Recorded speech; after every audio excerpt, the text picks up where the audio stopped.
Welcome into the Bobby Carpenter Show. Pleased to welcome in our guy, Bill Bender, with all the stinking rain we've got going here. Oh, it's ridiculous. I thought we were through it yesterday, and then we get a bunch last night. Localized flooding. You pray for those that are affected. Honestly, this is getting out of hand, and I just want football weather, Bobby. I just want the fall, the little bit of cool. You can leave your windows open, that kind of weather, and we're not getting it. This is absurd. I wonder how it will impact. I'm assuming Ohio State's been indoors quite a bit because of this weather, but man, it has certainly had an impact all over at least Central Ohio. I know that from trees and everything else. So be safe out there, and let's get some nicer weather in here.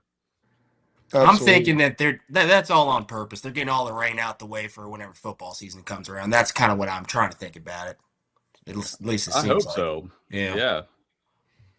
So, Bill, we had the release of the AP, which is the final, I believe, ranking. Before we get going in this, what are the five entities that make up the consensus and unanimous All-American list? I know AP's one. I know you guys are one. Football Writers Association is one, correct? Yeah, and then the UFCA, and then Walter Camp. And okay. those five, and then with like you said, the preseason pools, right? Like once the AP and coaches pool are out, that's where we do most of the comparisons and the the arguing and those kind of things about who is overrated and overrated. I feel like you guys too. I enjoy it. I enjoy when the AP pool comes out. I was excited because it's like having some new information to download and analyze and all that stuff. How much difference, like when you look at the difference between the coaches and the AP, like do you sit there and try to go scour back and forth to see the little idiosyncrasies who got left off? Did this team get bumped up a little bit? Did this team get bumped down? There's a large degree of congruency between them, but there are some little subtle differences. Oh, yeah. I think one of the things I looked at was, the first place votes and who's getting most of these first place votes between the two. One thing I did notice, Bobby, I added them up, the first place votes between the coaches pool and the AP pool. And it shoots out like this. Ohio State had 78, Indiana 22, Oregon 20. So that's 120 votes, right? I had to make sure I got that right. Notre Dame 11. Georgia 7, Texas 2, Miami 1. So that means that the Big Ten had 120 first place votes across two polls between three schools, and the SEC had 9. And as you guys know, not one first place vote in the AP poll. So I think that speaks a lot to Indiana, Ohio State, and Oregon, how the voters feel that all three of those schools are going to have fantastic seasons in 2026. Do you feel like there's some kind of conspiracy going on against the SEC? Because I don't have either of them winning my national championship, but I do feel like Georgia and Texas do deserve a little bit of love as far as possibly winning it or being ranked number 1. Do you not agree a little bit? Well, I mean, still, people vote on that are in the SEC. That's what struck me. I think it's less conspiracy and more, these AP pool voters in the South who know how good Georgia is going to be and how good Texas is going to be. So I was a little surprised by that. It is a big year for that conference. If you were putting pressure on conferences, it's just, you could say, oh, I can't believe they haven't been to the title game in 3 years, but this is a conference that expects to have a school in the title game every year, and they do have a ton of schools ranked. I mean, they have that corridor of teams from like Ole Miss to Alabama in 8 to 13 that definitely will be in the mix for playoff berths as well. So I don't think the SEC is hurting that much, but still that was more the surprise to me that when you have voters from the South in the AP pool and not one of them put a 1 next to Georgia or Texas, that was a little bit surprising. Yeah, the first time I believe since 2015, Bill, that an AP team has not gotten a first place vote. And that was coming off that Ohio State championship run in 14 where they had almost everyone back. And I was thinking, like, I don't know if Ohio State was – how many times have there been unanimity or unanimous number 1 in the AP? It doesn't happen often. But I mean, occasionally you'll get that with a team. I wonder what I'd have to go back and look at what 2015 Ohio State had in terms of number 1 votes coming off a national championship and that loaded roster they had in 15. I bet it was pretty close to unanimous. I bet the Georgia 22 team may have been close to unanimous, but you always have somebody vote for somebody else. I think what struck me as well is how it's spread out, very similar to the coaches poll, where Indiana had 8 first place votes, not as many as they had in the coaches poll, but they still have enough people voting for them and believing in them. And I'm one of those people too. I don't think they're going away. I don't think they are should be ranked 6 or 7.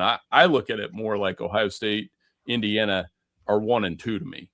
So as suspected, Bill, I went back and looked, and there's a web page for everything. College poll archive, preseason poll, week 1, 2015, September 8th, 2015. Ohio State, 61 first place votes, which was the unanimous, making them the unanimous number 1 overall favorite, and that being the last time the SEC did not get one, because I was trying to think, like, that was still right in the midst of that Alabama run. So almost every year they were going to at least get a couple, I'd always assume. Yeah, and I believe that year Ohio State had the late season loss, didn't get in the playoff, and then Alabama wins the national title against Clemson. So they're fun to look at, right? And they're fun to, analyze and look at who we think is overrated or underrated. Obviously when the Big Ten and the SEC have 17 of the 25 teams in the poll, that's 68%. And then you look at group of 6 schools, I think there were 3 or 4 schools that had 4 votes or more, or 4 votes, at least 4 votes. So the poll didn't think very highly of the G6, and the poll thinks very highly of the SEC and the Big Ten. That's not breaking news, but I think it's becoming more and more and more each year like that.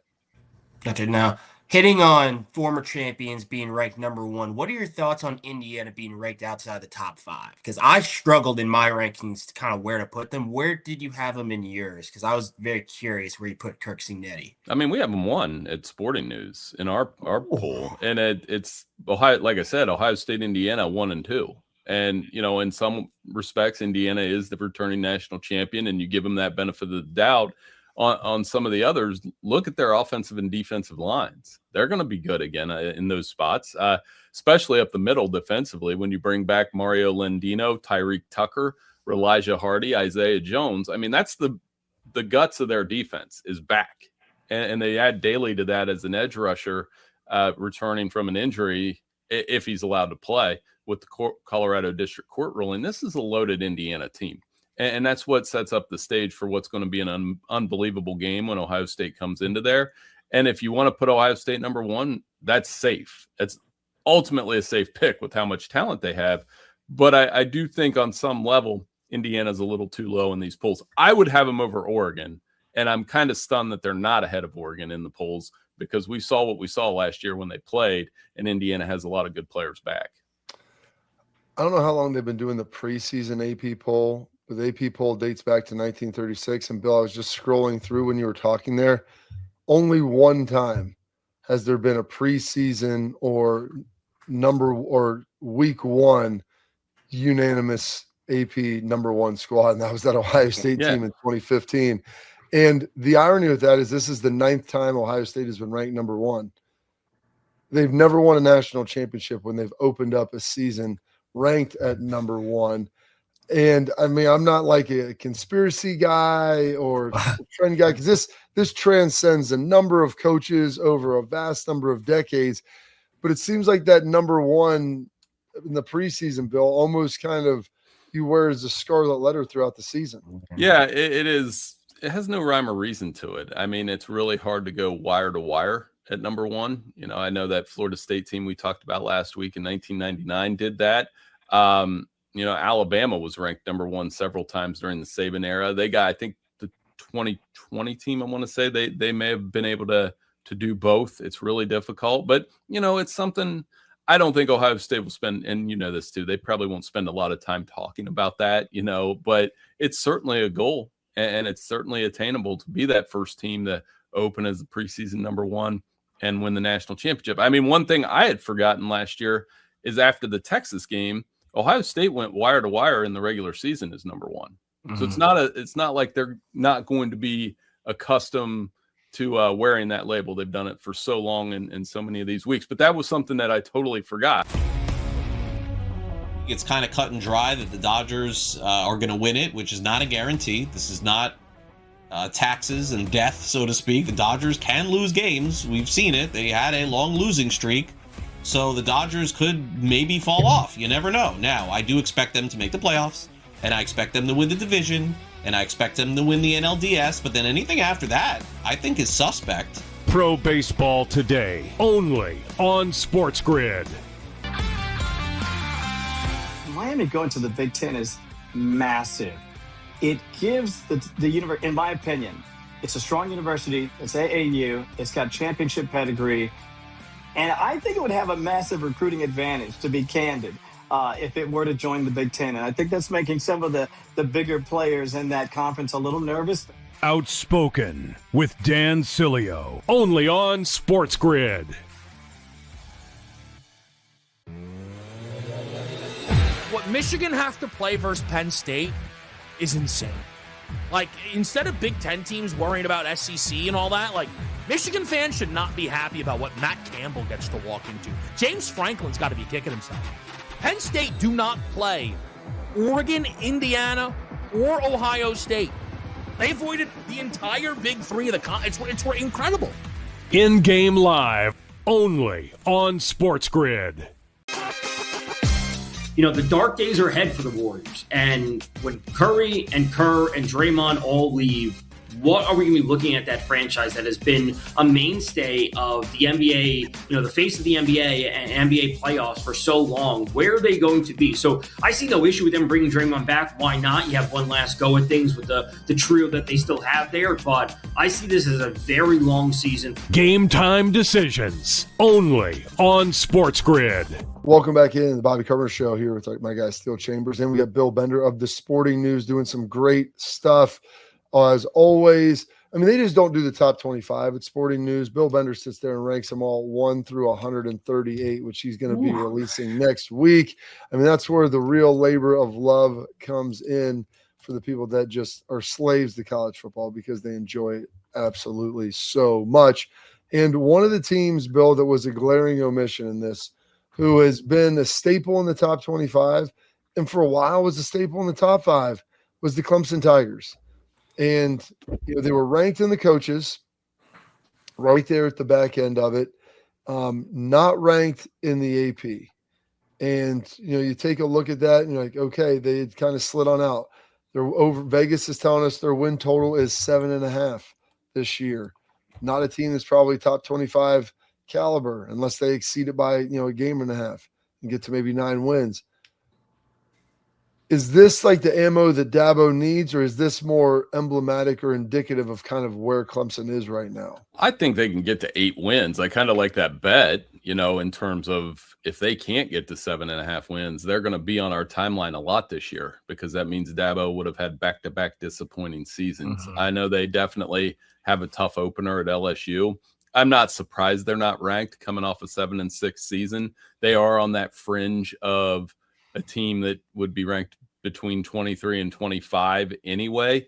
But there's a lot to prove for them in the ACC when they've moved down the pecking order from Miami, from SMU, and from Louisville. You know, that Louisville team has a really big game against Ole Miss, probably just as much of a feature game for the conference as Clemson LSU is, and SMU plays at Florida State in week 1 as well. So I think that'll sort itself out a little bit, but not stunned by it. But it's, you know, we've talked about this on this show over the last couple of years. It's just interesting that Clemson has kind of incrementally fallen from the national picture. I know they saved face with a playoff berth a couple of years ago, but I don't think they're taken seriously as a national championship contender anymore.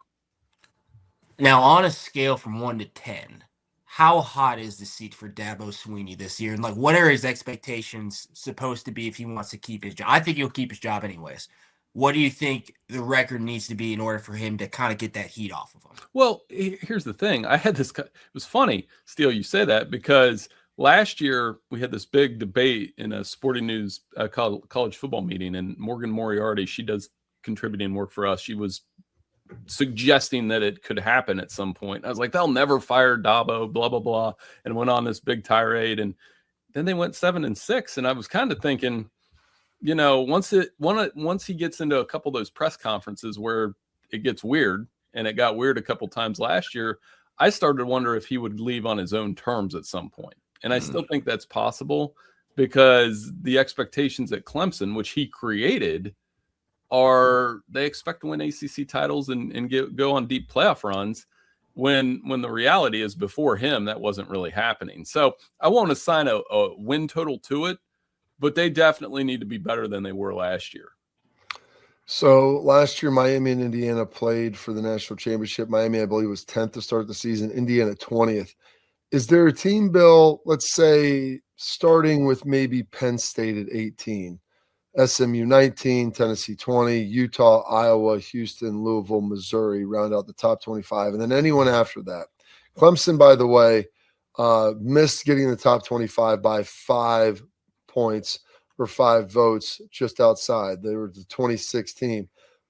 But is there a team, Bill, that isn't in that top 25 that you think will end up in the top 10 and in the playoffs? Maybe not national champions like Indiana, but a team that you could see coming from the back of the pack. Well, I mean, probably not is the easy answer. Now, a team that could maybe go out of that 18 to 25, I'm just trying to spot a couple teams that could make the playoff. I mean, Penn State we're going to be talking about in November because of that schedule. It's going to be distracting from the actual football team if Matt Campbell gets them going and they get to 10 wins and they're able to get into the playoff as maybe that 4th Big Ten team in. I'm really curious about SMU this year. Can they get back to the college football playoff? They bet on, the old phrase, betting on yourself. They did that and they won, by going to the ACC and becoming an immediate contender. And they do have money and resources in Dallas for SMU. And it feels like, Bobby, Kevin Jennings has been quarterback there forever, it feels like. Yeah. Back, and they have another talented team coming back. So that's a team that I don't know. Maybe it's a time for them to make a push in the ACC to challenge not only Miami. They beat Miami last year. So they're a team to watch, in my opinion. Yeah, I think SMU and Louisville, I believe they play each other week 3 or very early on in the season. I have that circled. If one of them can go on a run and then, who knows, maybe upset Miami in the ACC championship, I feel like that could be one of those teams outside the top 20 that get in. Then, of course, I think at that point, Miami, they'd still get in maybe at like a 10-2, 11-1. So that's a team I think outside the top 20 could get in based off that, probably Louisville or SMU. Yeah, Louisville's another sleeper I like. Now, they get an up close there in Nashville on a Sunday in week 1 when they're playing Ole Miss. So, that's a big game for the ACC perception-wise. And I do like their roster around Keen Holtz, the 2 running backs, the defense, and Jeff Brom.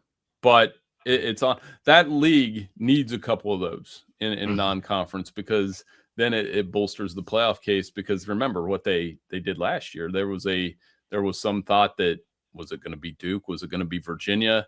The confusing tiebreaker, the fights with Notre Dame. It's a really interesting year for the ACC coming out this year.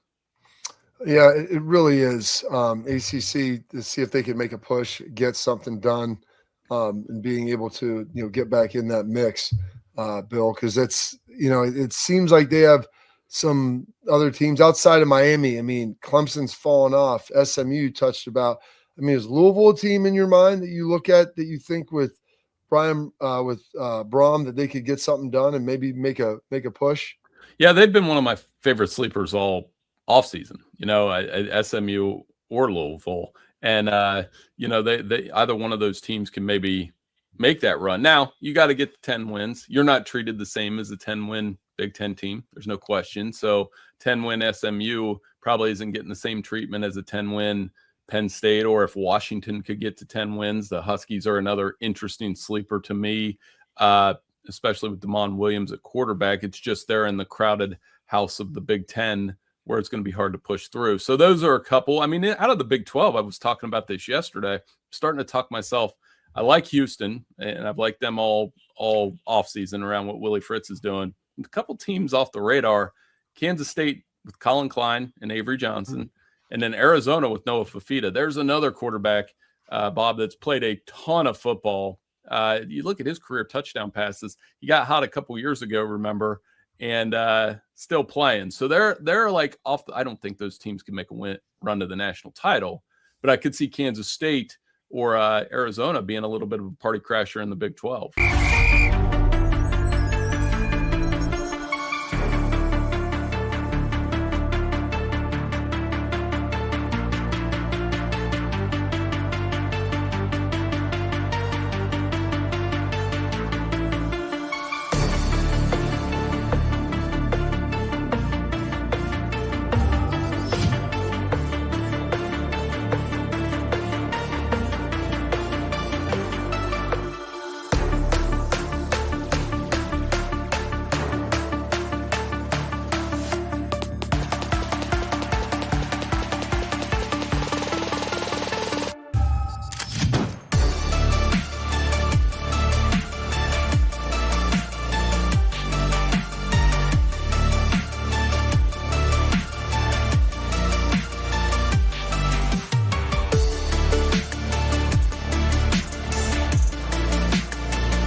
Welcome back in the Bobby Carpenter Show, and here rolling along with my guy Steele Chambers and Bill Bender. Bill, the NFL has always been a one-way valve from college.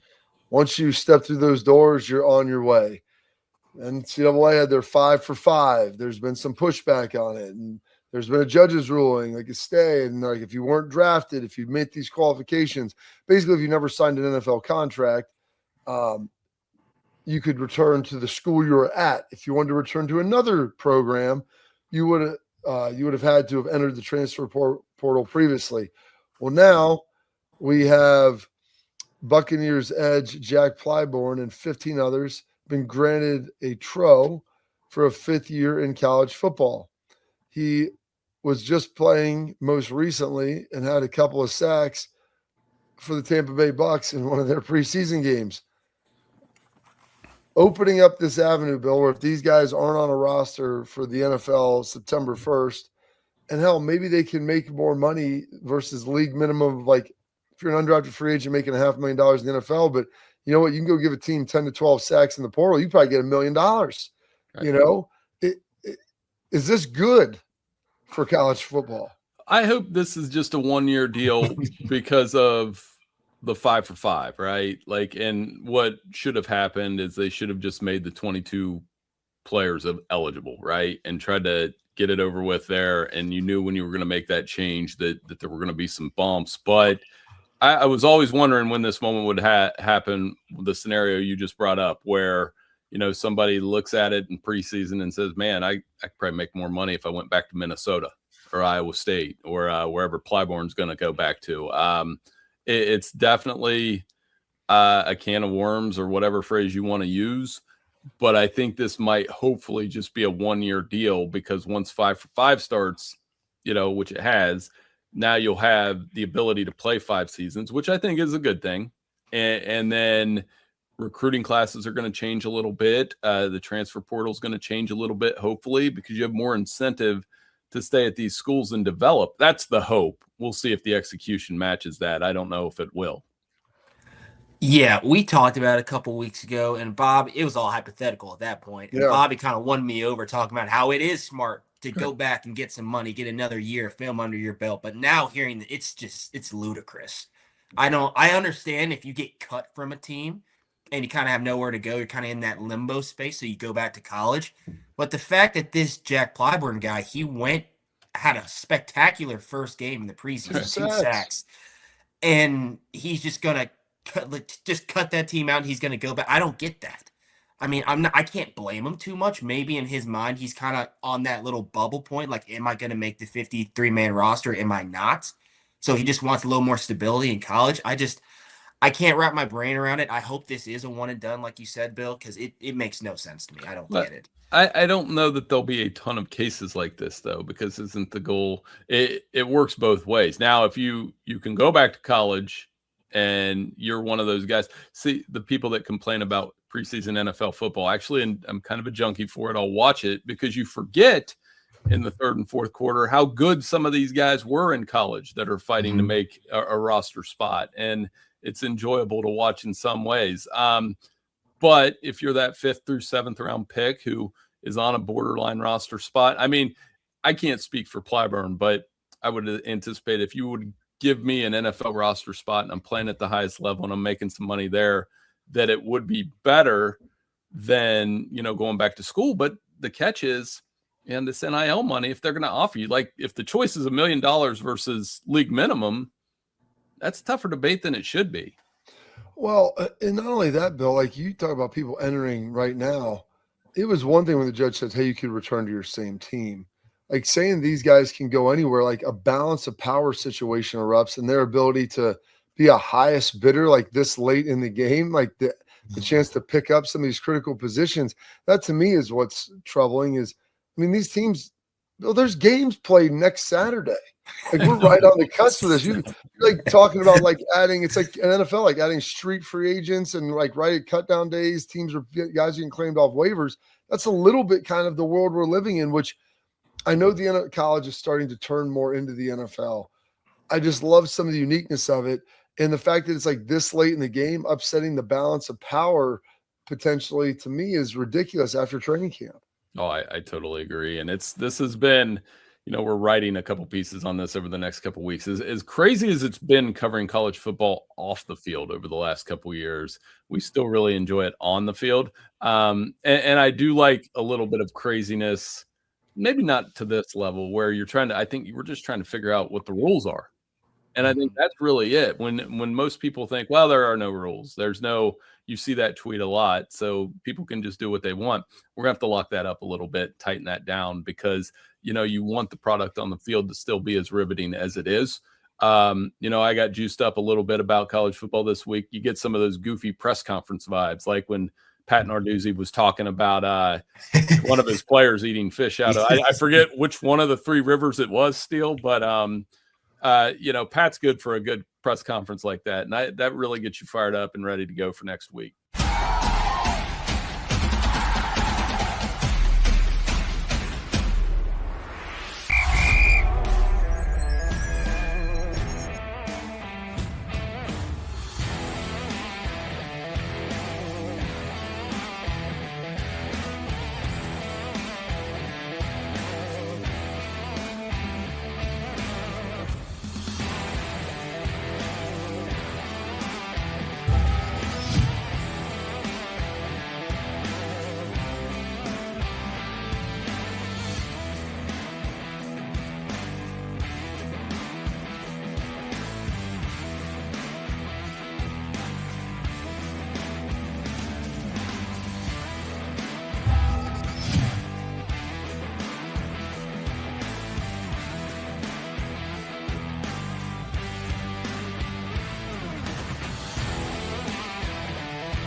All right, welcome back in the Bobby Carpenter Show as we got our guy Bill Bender here, the Sporting News. Steele and I finishing up with a little lift it or leave it, one of my favorites. Bill, you mentioned it earlier in the show.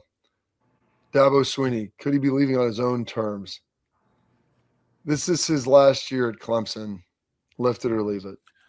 I'll leave that because I think they'll do enough that the only door that I always thought he might walk through was Alabama. Being an Alabama former walk-on, played for Gene Stallings, all that. I always thought maybe that would happen.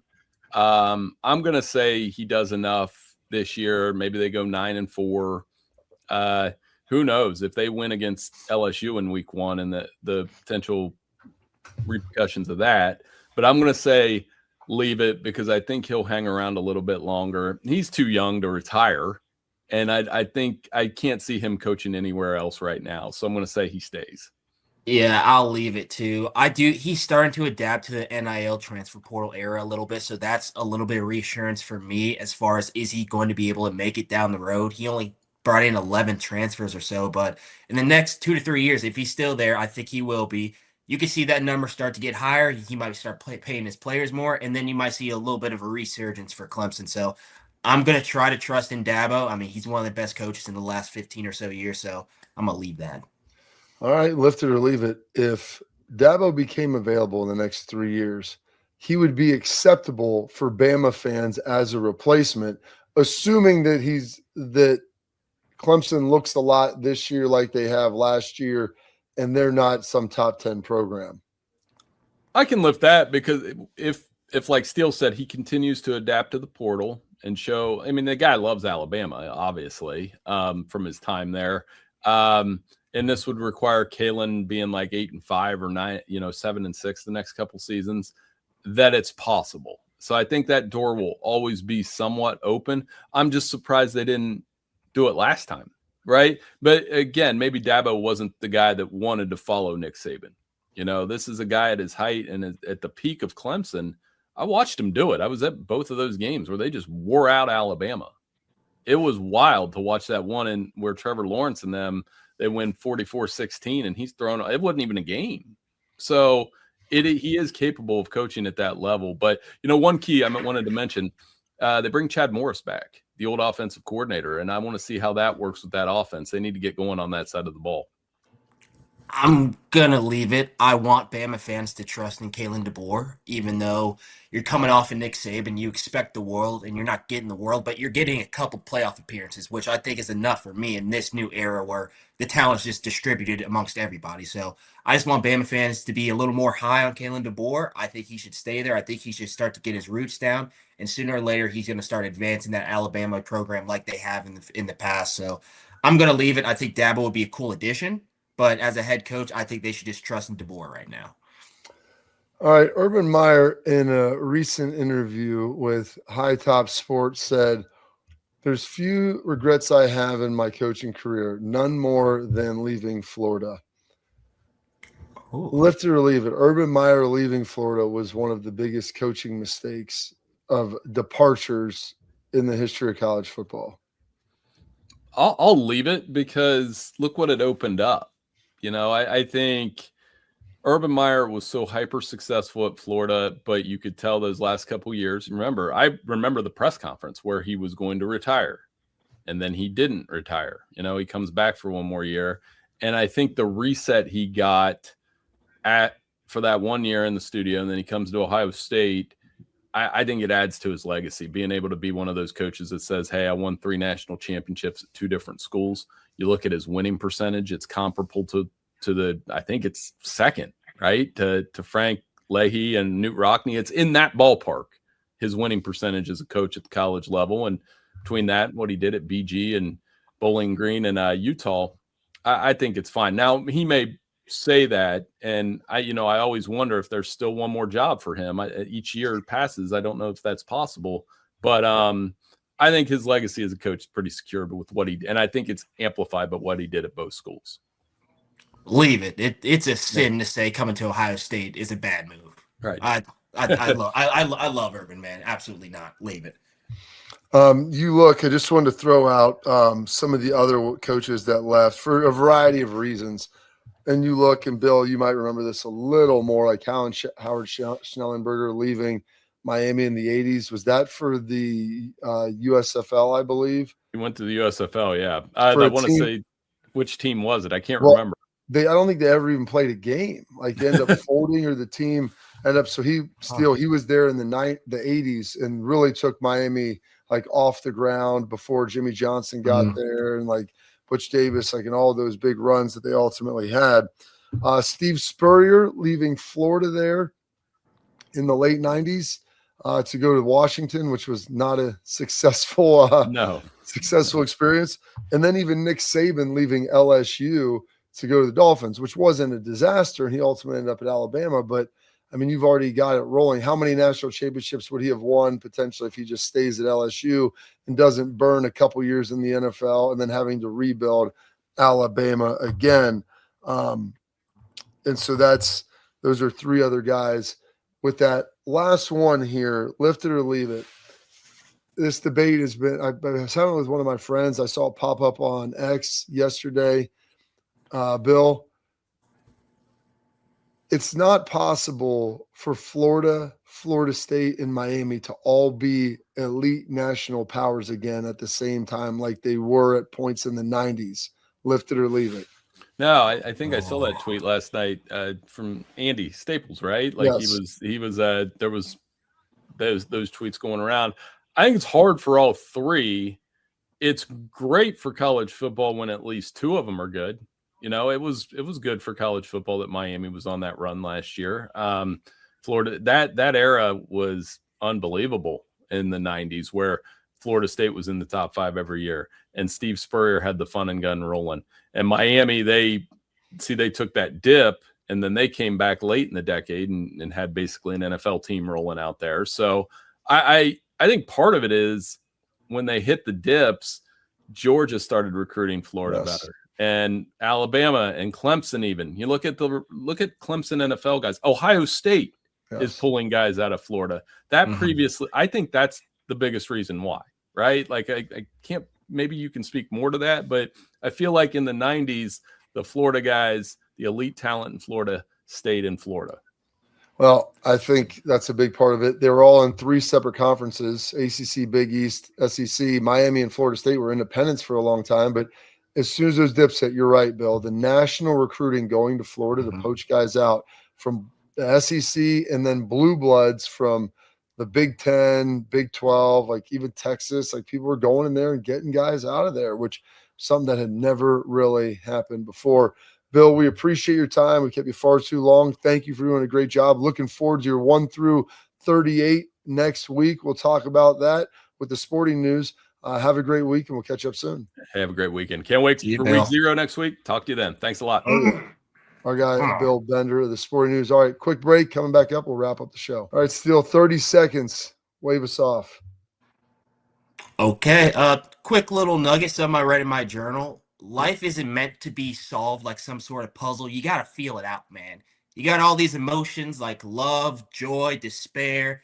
And while we kind of get caught up in solving all of our problems that we have on an everyday basis, sometimes you just got to feel the emotions go through your body like a wave and make decisions based off that. Because if you do that, who knows? Maybe you'll talk to that girl over in the gym that you've been looking at for a while. Maybe you'll make this decision in work that gets you towards a more passionate project that you're thinking about. So just let emotions. Don't let emotions. Don't let emotions dictate it. No, be a part of it. People are going to take that the wrong way. They're going to go out. Start. No, never mind. I love it. No. All right, Steele. We enjoy it. Thanks for the time today. We'll catch you back up tomorrow here on the Bobby Carpenter Show.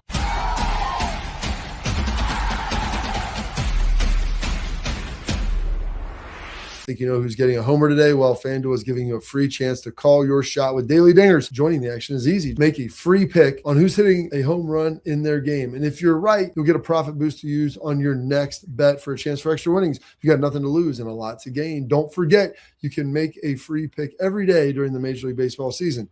It's just another reason why FanDuel is the home for home runs.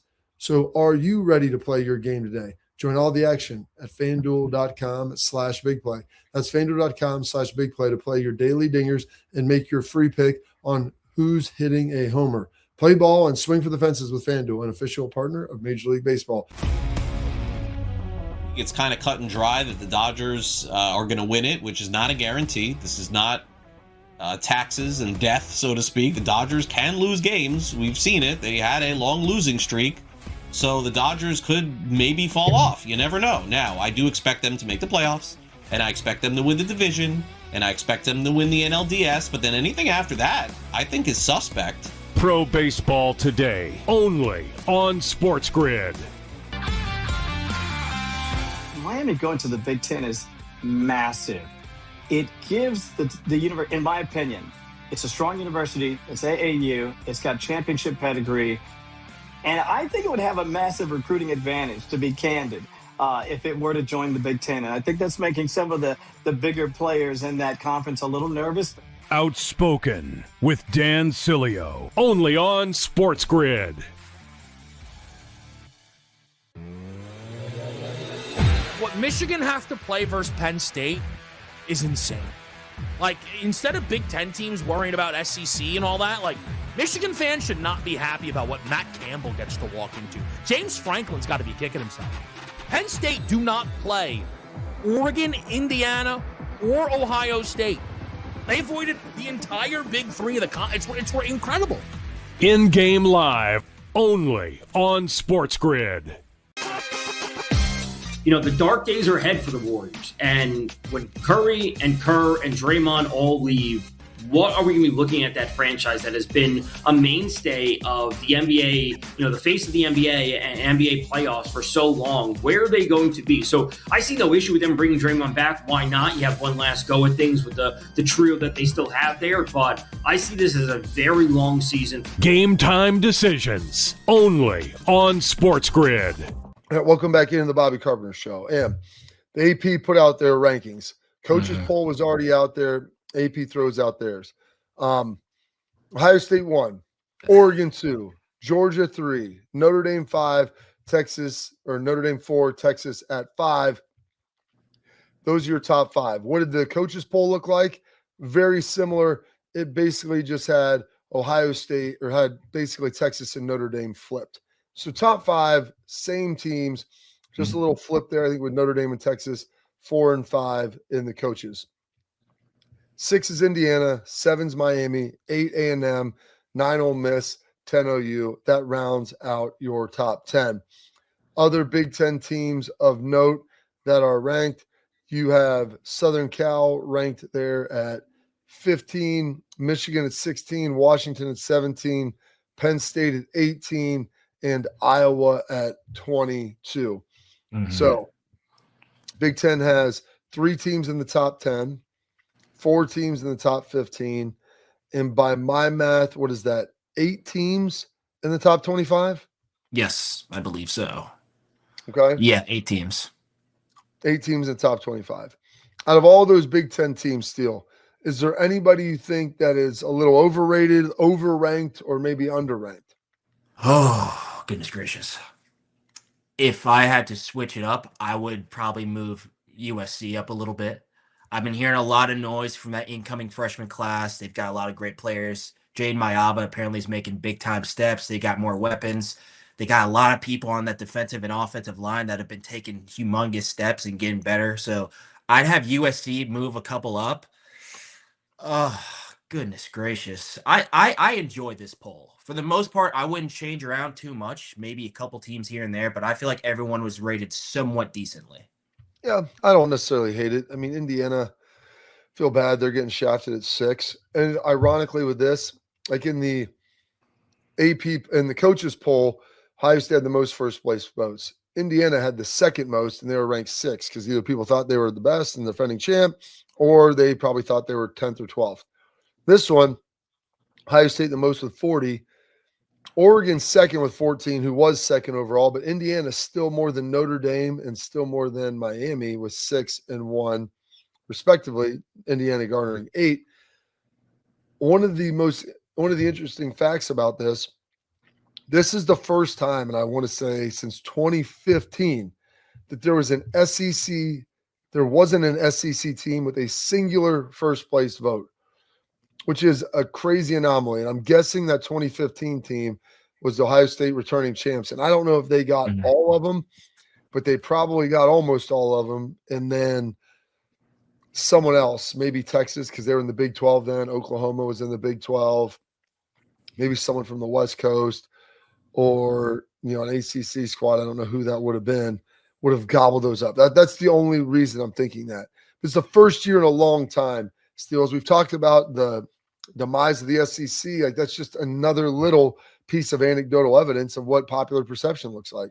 And it makes no sense to me because if you look at that 1 through 7, you can pull it up, Pat. If you look at 1 through 7, there's not a lot of disparity for me. If you have any of them ranked at number 1, have them winning the national championship, by all means, I'm not going to say anything negative about you. But the fact that the only 2 SEC teams within that top 7 don't have any first place votes, I don't know if there's some kind of coup going on within the AP poll voters, but it makes no sense to me because both of them, if they won a national championship, I wouldn't really be shrugging my shoulders. It makes sense. They're both very talented, a lot of returning guys coming back, a lot of production. So I don't know what the motivation is behind that. Maybe that's some way of saying, hey, let's motivate the SEC to finally go out and overcome this 3-year skid that the Big Ten has over us. But they should have first place votes. I didn't have either of them winning it. I didn't have either of them in my first place, but they should have a couple votes. And it kind of scares me that they don't. Maybe that's just a little bit of extra motivation for them. All right. So heading all the way back to 1988, I believe, John Cooper's first year or second year, Ohio State has been ranked in the AP preseason top 25. 38 straight years, the longest running streak, and that is active and current, doing a great job. Speaks to really the consistency of the program over what it has been, from Coop to Tress to Urban to ultimately, even when Fick was here, they were still ranked. And then even now under Ryan Day as he enters his 8th season. So very, very impressive from that standpoint. Something that might not be as good. Still, Ohio State, what have they won? 8 or 9 national titles if you count 70. Do you know how many of those times that they were ranked preseason number 1? I'd say 0. I believe that is correct. Ohio State has been ranked in the number 1 8 times. You know how many times they've won it? 0. They're ranked 1 this year. How does that make you feel, Steele? I hate it. I see Troy here talking about it. Rat poison. That's exactly what it is because it's a preseason. No one's actually put the football down and played 11-on-11 football, and everyone already thinks we're going to win it, which that's a tough place to be. I enjoy chasing rather than being chased, but knowing Coach Day, he's going to spin it a little bit. He's going to say everyone thinks that we're the best team in the country, so let's go out there and prove it. But you see it in the media. Pat McAfee was calling him up saying, hey, you don't need to come into practice today. You guys got it, 12-0. Like, that's we're hearing all that stuff already, and I hate hearing it, and I know that the culture around the Woody isn't really paying attention to that, but I don't enjoy being number 1. If you could put us in number 2 or number 3, by all means do so, because that means we have a little bit some to chase. But if there is a team that can handle this kind of pressure where you're number 1, you got to stay number 1 throughout the next 5 months, I feel like it is Ohio State, just because they've been there, they've dealt with that. They haven't won a national championship after being put at that spot, but if there is a team to do it, I feel like it could be them. It is. It is. I mean, like you said, Pat McAfee calling in, Coach, you've been ranked number 1. Congratulations. Like, let's send the trophy. Nobody hangs preseason banners. There are no preseason trophies that you're getting. And Pat threw this in the chat. It's a good poll by you, Pat. You know what the last preseason AP number 1 to win the national championship was, or what year possibly? Got to be Saban back in the 2010s. Yes, it was Nick Saban at Alabama in 2017. So it's been a handful of years, not necessarily a great thing. You'd much rather be ranked 1 at the end of the year than 1 at the beginning. 1 at the beginning doesn't mean anything. It's that yummy rat poison. There, people are putting it out there.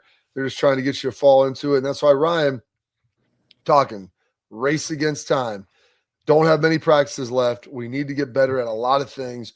Are you getting better, and are you improving? Is there anything else? Yeah, we'll follow up a little more on this poll. We're long for a break. We'll take a quick break here, talk a little more about the AP poll, and then talk a little bit more about practice as we ultimately wrap up the show.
So that AP poll, Big Ten has 8 teams. You start looking at the Ohio State, the teams they play, and this is going to be on there.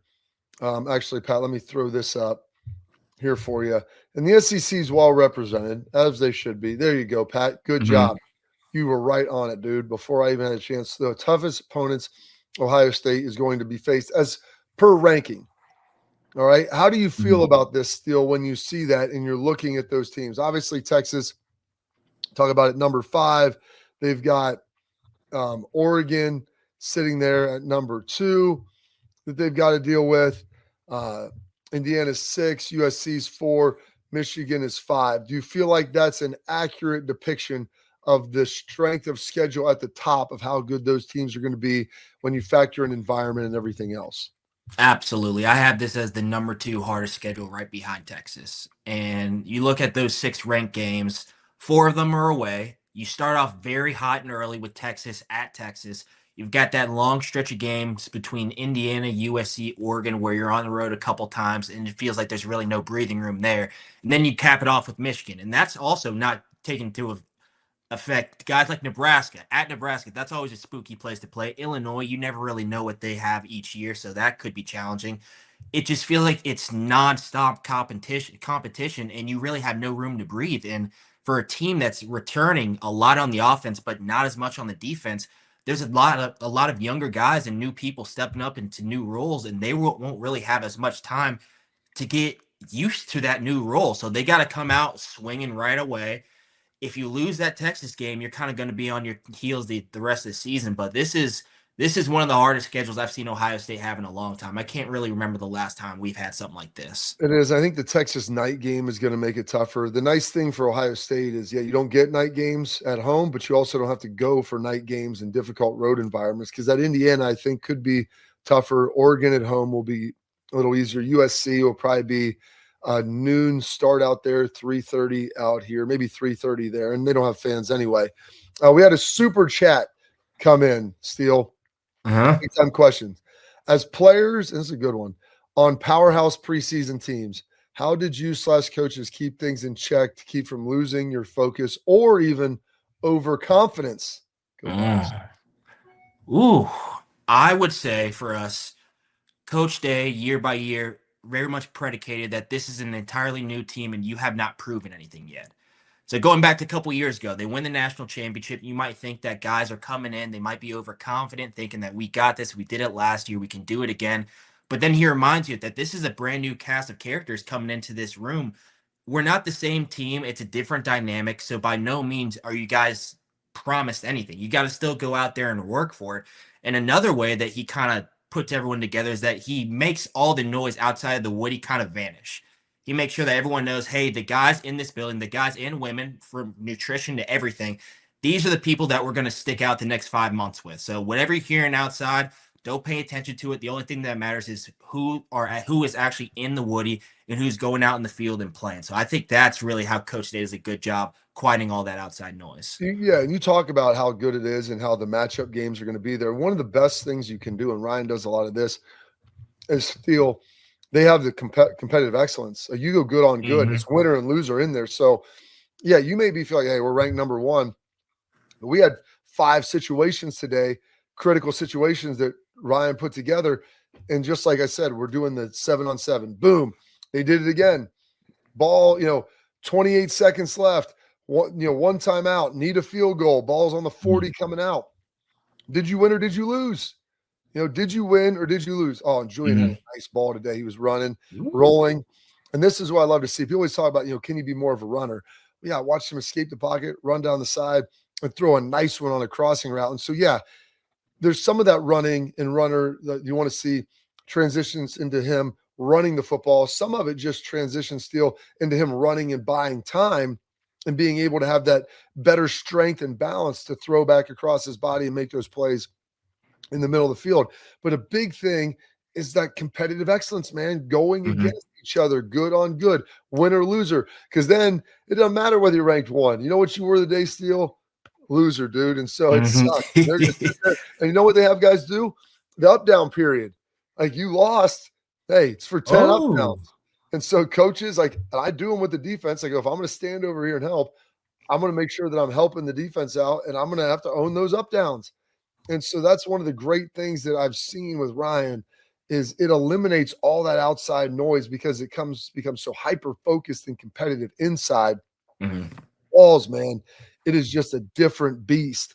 And so those guys get after it in a big, big way. So that's pretty awesome as well. Another really good point made by Speedman 606. We're talking about the preseason rankings and what that means for teams and where teams have come. By the way, one of the other things, Clemson isn't ranked for the first time since 2013. I think like 2011, maybe. 2011, even better. Good job, Steele. First time they have been ranked since 2011. But when you factor in all the stats of who's won it and going wire to wire and all those things, that's under a 4-team format or a BCS format or even the old bowl system.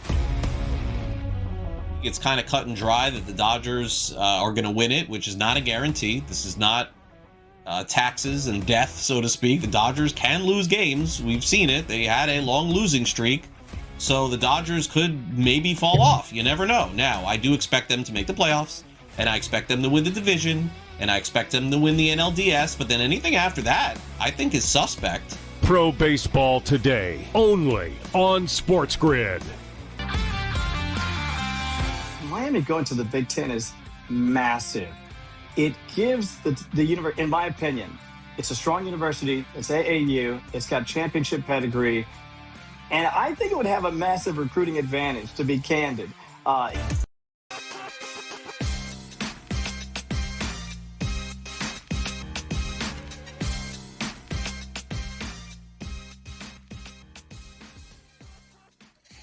And welcome in to Game Time Decisions on this fabulous Friday. Yours truly, Scott Wetzel, along with Joe Ranieri, who'll join me in just a couple of moments as we break down the world of sports. What a great betting night it can be this evening, right? We got Major League Baseball. We got the NFL preseason football. We got WNBA tonight. We got a little golf FedEx Cup, which is still actually going on.